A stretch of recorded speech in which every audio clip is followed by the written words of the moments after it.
You want answers? I think I'm entitled. You want answers? I want the truth! You can't handle the truth! I told you, man! I told you! Don't fuck with me! And I tried hard to be proud of my service, but all I could feel was shame. And racism could no longer mask the reality of the occupation. These were people. These were human beings. I've since been plagued by guilt anytime I see an elderly man, like the one who couldn't walk, who we rolled onto a stretcher and told the Iraqi police to take him away. I feel guilt anytime I see a mother with her children, like the one who cried hysterically and screamed that we are worse than Saddam as we forced her from her home. I feel guilt anytime I see a young girl, like the one I grabbed by the arm and dragged into the street. We were told we were fighting terrorists. The real terrorist was me, and the real terrorism is this occupation. Racism within the military has long been an important tool to justify the destruction and occupation of another country. It has long been used to justify the killing, subjugation, and torture of another people. Racism is a vital weapon employed by this government.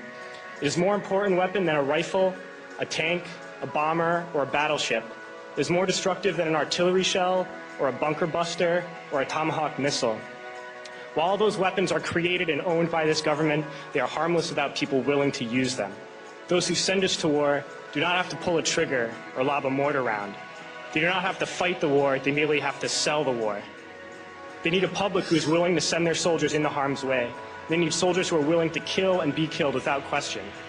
They can spend millions on a single bomb, but that bomb only becomes a weapon when the ranks of the military are willing to follow orders to use it. They can send every last soldier anywhere on earth, but there will only be a war if soldiers are willing to fight. And the ruling class, the billionaires who profit from human suffering, care only about expanding their wealth, controlling the world economy, understand that their power lies only in their ability to convince us that war, oppression, and exploitation is in our interest. They understand that their wealth is dependent on their ability to convince the working class to die to control the market of another country. And convincing us to kill and die is based on their ability to make us think that we are somehow superior. Soldiers, sailors, Marines, airmen have nothing to gain from this occupation. The vast majority of people living in the U.S. have nothing to gain from this occupation. In fact, not only do we have nothing to gain, but we suffer more because of it. We lose limbs, endure trauma, and give our lives. Our families have to watch flag-draped coffins lowered into the earth. Millions in this country without health care, jobs, or access to education must watch this government squander over $450 million a day on this occupation.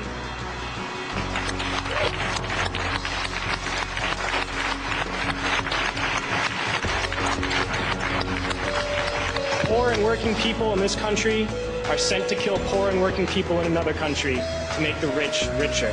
And without racism, soldiers would realize that they have more in common with the Iraqi people than they do with the billionaires who send us to war.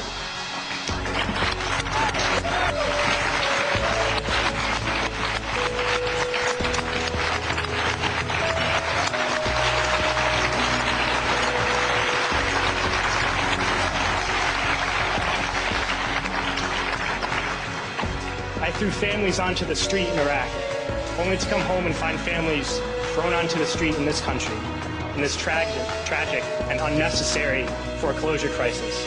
We need to wake up and realize that our real enemies are not in some distant land. They're not people whose names we don't know and cultures we don't understand. The enemy is people we know very well and people we can identify. The enemy is a system that wages war when it's profitable. The enemy is the CEOs who lay us off from our jobs when it's profitable. It's the insurance companies who deny us health care when it's profitable. It's the banks who take away our homes when it's profitable. Our enemy is not 5,000 miles away. They are right here at home. If we organize and fight with our sisters and brothers, we can stop this war, we can stop this government, and we can create a better world.